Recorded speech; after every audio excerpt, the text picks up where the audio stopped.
ゼロになったっていい。Kiu, apa yang sedang aku lakukan sekarang? Bisa dibilang, aku sedang memberikan ketenangan pada jiwaku yang lelah. Sederhananya, aku cuma lagi main bareng King. Apakah dia menyadari perasaanku yang lagi muram? Waktu di Kekaisaran Gracia main bareng Dive, King mengambil bola dengan wajah super malas. Tapi hari ini, reaksinya heboh banget. Disuruh duduk, dia langsung duduk sigap. Disuruh kasih tangan, dia langsung menyodorkannya tanpa ragu. Pinter banget sih. Ya, kamulah tempat bersandarku. Nona Camilla. Kenapa? Nona baik-baik saja kan? Dorman yang memperhatikan dari samping akhirnya tidak tahan untuk tidak bertanya. Melihat Camilla tertawa linglung sambil bermain dengan King, dia kelihatan seperti orang yang sudah menyerah pada hidup. Dorman. Ya. Panggilan pelan Camilla membuat suara Dorman mendadak berubah sangat sigap bagai seorang prajurit. Kenapa ya? Melihat dia mengamuk sambil memegang sepatu, malah terasa lebih menenangkan daripada melihatnya begini. Bagaimana kalau kita pergi liburan? Kudengar kita punya villa di daerah Santono. Atau bagaimana kalau ke Kaisaran Gracia saja? Aku juga kangen melihat Dive. Q? Tentu saja King juga harus ikut. Ah, tidak bisa ya. Kita tidak tahu kapan akan kembali. Jadi kamu harus tetap di sini. Bagaimanapun, kamu kan di fanbase keluarga. Kyu, kyu. Benar, peduli amat ya. Pokoknya ikut saja. Melihat Camilla yang berguling-guling di atas rumput penuh debu sambil memeluk King dan tertawa-tawa, Dorman tanpa sadar menelan ludahnya yang terasa kering. Dia tersenyum, sangat cerah, dan senyuman itu ditujukan kepadanya, bukan orang lain. Melihat hal itu, Dorman semakin yakin Camilla saat ini sudah melepaskan sebagian kesadarannya. Apakah ini yang dinamakan burnout? Menghadapi situasi yang belum pernah dialami sebelumnya, Dorman hanya bisa mengumbar senyum canggung setiap kali matanya beradu dengan Camilla. Saat Dorman sedang kebingungan dan gelisah tidak tahu harus bagaimana, Camilla mendadak berdiri tegak. Setelah menurunkan King ke samping, dia mengibas-ngibaskan baju yang terkena noda tanah. Ayo jalan. Apakah Nona benar-benar mau pergi liburan? Bicara apa sih? Ya mau cari uang lah. Kamu ke kafe, aku ke persekutuan dagang. Mau dunia hancur seperti apapun, kita tetap harus cari uang kan? Semua ini dilakukan demi sesuap nasi. Dunia mau kiamat pun, pekerjaan tetap harus jalan.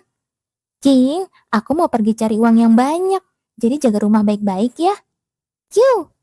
Meninggalkan Dorman yang melamun linglung, Camilla berpamitan pada King. Lalu, dia menoleh kembali menatap Dorman. Kenapa kamu memasang wajah bodoh begitu? Itu, dipikir-pikir, dulu manajer Yoon Sok juga persis seperti ini. Tepatnya, saat melihat Camilla yang tadinya hampir gila karena tenggelam dalam pekerjaan, mendadak berubah segar bugar dan kembali bekerja. Padahal disangka bakal menghilang beberapa hari, tapi ternyata jedanya terlalu singkat sampai-sampai membuat orang bingung. Terus kenapa? Kalau sudah isi ulang energi sebentar, ya wajar kalau bergerak lagi kan?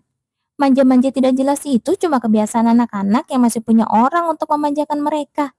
Kamu ngapain? Nggak mau ikut? Iya, saya ikut. Melihat Dorman yang bergegas mengejarnya, Camilla kembali melangkah, diiringi lambaian kaki depan King yang bersuara kiu melepas kepergian mereka. Ini baju yang akan dipamerkan kali ini. Warna bajunya unik ya. Juela membawa sampel pakaian baru. Seperti biasa, hasilnya sangat memuaskan. Sampai-sampai ingin langsung dicoba saat itu juga. Bisa ya dapat warna seperti ini. Selain desainnya, warnanya benar-benar sangat disukai. Warna merah yang agak gelap, tetapi karena ada kilauannya, warnanya tidak terlihat kusam. Ini warna dari tumbuhan bernama Ensho. Kamu suka? Iya, bagus. Mendengar jawaban Camilla, ukiran senyum tipis menghiasi bibir Juela.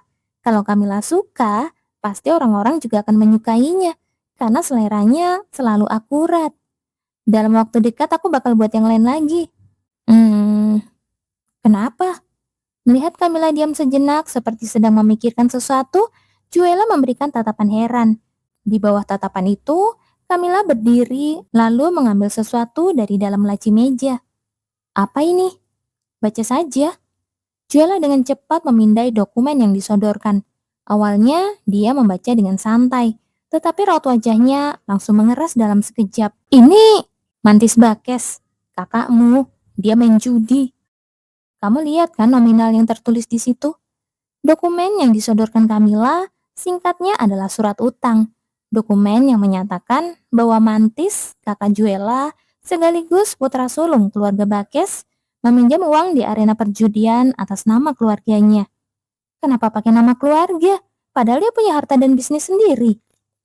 Ayahnya Kon Bakes sudah sejak lama menurunkan sejumlah besar harta kepada Mantis sebagai anak sulung. Alasannya agar anaknya bisa menimba pengalaman lebih awal, sehingga beliau menyerahkan beberapa bisnis yang menguntungkan kepadanya. Tapi kenapa utang semacam ini malah ditulis atas nama keluarga? Soalnya hartanya yang itu sudah ludes. Apa? Harta itu sudah lama dihabiskan, dan sejak beberapa waktu lalu, dia mulai berutang menggunakan nama keluarga. Dan nominalnya tidak main-main, sampai-sampai hampir seluruh aset yang dimiliki keluarga Bakes saat ini harus dijual jika ingin melunasinya. Makanya, anak sulung laki-laki itu tidak boleh terlalu dimanja. Karena tidak tahu kejamnya dunia, makanya dia berani melakukan hal gila seperti ini. Kalau harta warisan sudah habis ditagih judi, harusnya berhenti di situ. Berani-beraninya dia berpikir meminjam uang sebanyak ini atas nama keluarga. Manusia yang tidak tahu berharganya uang seperti ini malah jadi penerus keluarga. Benar-benar sudah hancur. Kalau dipikir-pikir, anak-anak sulung di sekitarku tumbuh dengan sangat baik. Kak Lutfil juga begitu. Pedro juga. Arsi. Pengecualian memang selalu ada sih. Tapi setidaknya ketiga orang itu tidak main judi kan? Lagi pula, kecanduan judi itu katanya tidak ada obatnya. Karena meskipun tahu itu salah, mereka akan tetap terus melakukannya. Bukan cuma merusak hidup sendiri, tapi seringkali malah ikut menyeret dan mencekik leher keluarga sampai hancur. Makanya judi itu makin menakutkan. Tapi, kenapa surat ini ada di tanganmu? Setelah lama menatap dokumen itu sambil gemetaran, Juela menghembuskan nafas pendek, lalu menaruh dokumen itu di atas meja. Kenyataan bahwa Mantis sangat tergila-gila dengan judi sebenarnya sudah sangat diketahui oleh Juela. Hari itu, hari ketika Kamila mengetahui rahasianya, juga terjadi saat Juela berusaha menahan kakaknya yang hendak pergi ke tempat judi melanggar perintah ayah mereka. Tentu saja, sang ayah saat itu malah melimpahkan semua kesalahan padanya. Apa yang kamu lakukan di depan Nona Sorpel? Kamu pikir dia bakal menganggap Mantis seperti apa? Tapi ayah, kakak mau pergi main judi lagi. Terus kenapa? Berani-beraninya kamu mengajari kakakmu? Maafkan saya kurang berpikir panjang. Bukan hanya dia, semua orang di rumah tahu kalau Mantis bermain judi. Hanya saja, aku tidak tahu kalau dia punya utang sebesar ini. Juela menggetakkan giginya. Rasa-rasanya dia ingin langsung berlari dan mencengkeram kerah baju kakaknya. Manusia yang seharusnya memimpin keluarga di masa depan malah bertingkah seperti ini. Bagaimana kamu bisa tahu? Ibumu yang memberitahu. Ibu? Mendengar jawaban Kamila yang terkesan santai, mata Juela membesar dengan cepat. Ibu memberikan informasi ke kamu kalau manusia itu main judi. Ibu yang sangat mendewakan anak laki-lakinya sampai-sampai rela bangun di tengah malam demi anaknya, tidak mungkin membeberkan aib anaknya ke orang lain. Bukan ibumu yang sekarang. Apa? Ada deh. Pokoknya hampir seluruh bisnis keluargamu mau disita. Jadi untuk sementara aku yang melunasinya duluan. Mengabaikan tatapan heran Juela, Kamila dengan lihai mengalihkan pembicaraan. Tapi ya, ini belum semuanya.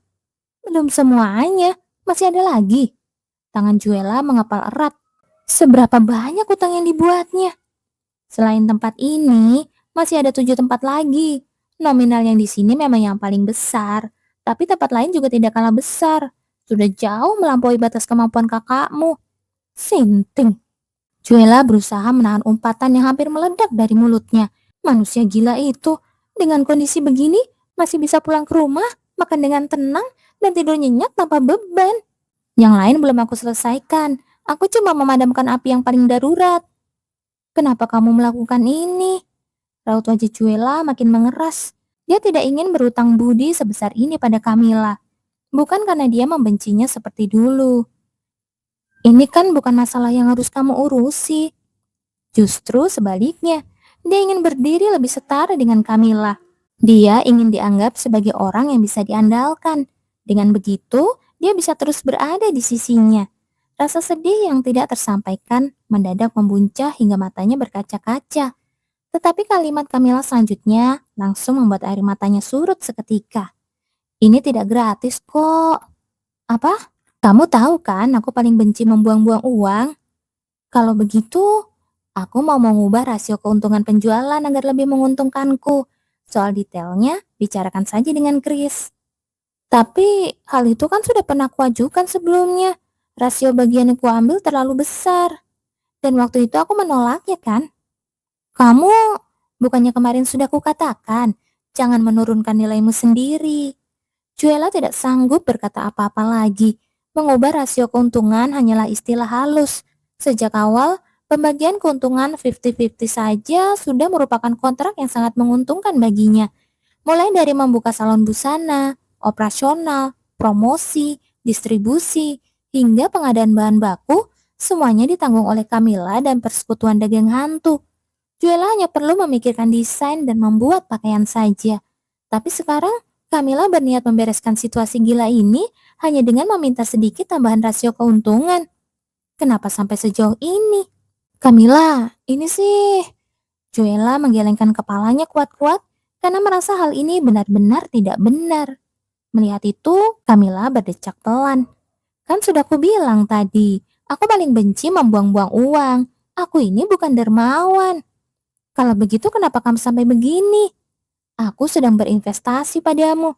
Dan lagi, kalimat yang meluncur setelahnya membuat mata Juela bergetar hebat. Kamu juga pergi sana, buat kekacauan yang parah. Kekacauan? Ke manusia yang kamu sebut kakak itu? Maksudmu? Menatap langsung matanya, sudut bibir Camilla terangkat membentuk senyuman manis. Injak-injak saja dia. Apa? Bawa surat itu, lalu injak-injak dia sampai puas. Terakhir kali dilihat, gerakan tangannya melayang ke wajah orang lain terasa sangat terbiasa. Itu jelas bukan pukulan dari tangan yang baru 1-2 kali memukul. Si Raffi yang buruk rupa itu saja tidak pernah main tangan. Meskipun Raffi berkali-kali menyeret Camilla ke dalam situasi berbahaya dan sering meluapkan kemarahan, pria itu tidak pernah sekalipun menggunakan kekerasan fisik.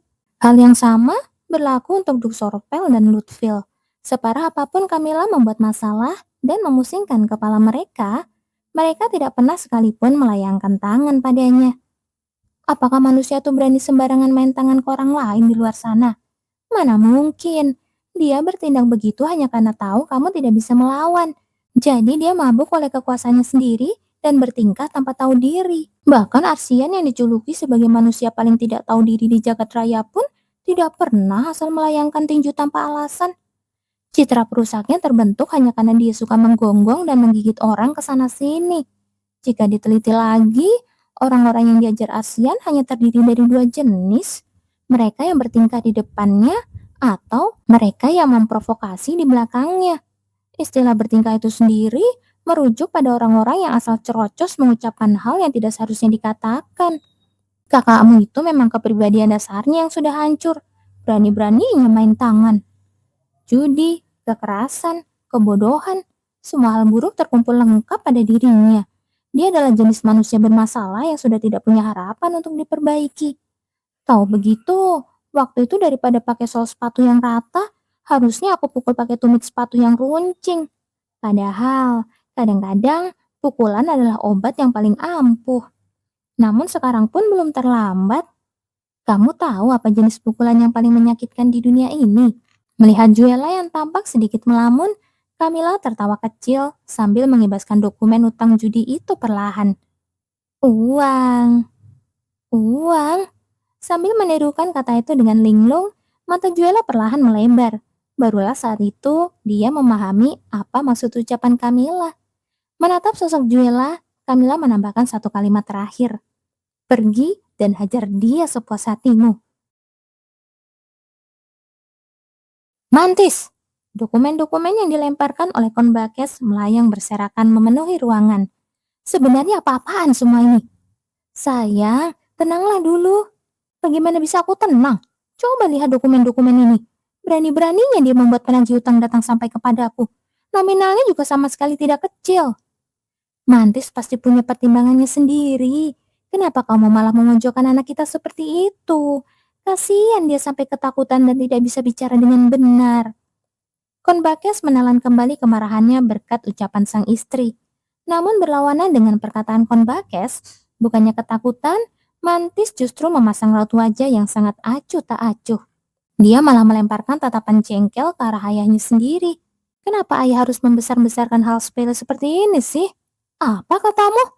Uang segitu kan bisa langsung diisi kembali dalam sekejap. Mantis berulang kali meluapkan kekesalannya, seolah sama sekali tidak mengerti mengapa sang ayah harus semarah itu. Dasar tidak tahu diri, berani-beraninya menagih uang sekecil itu kepada aku. Bagi Mantis, hal itu sangat tidak masuk akal. Di saat yang sama, dia juga merasa kecewa pada ayahnya yang semarah itu.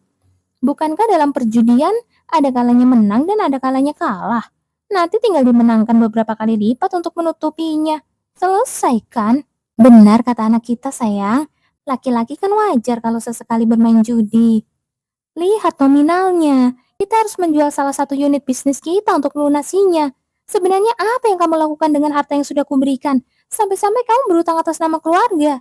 Mantis tidak bisa menjawab pertanyaan itu dengan benar.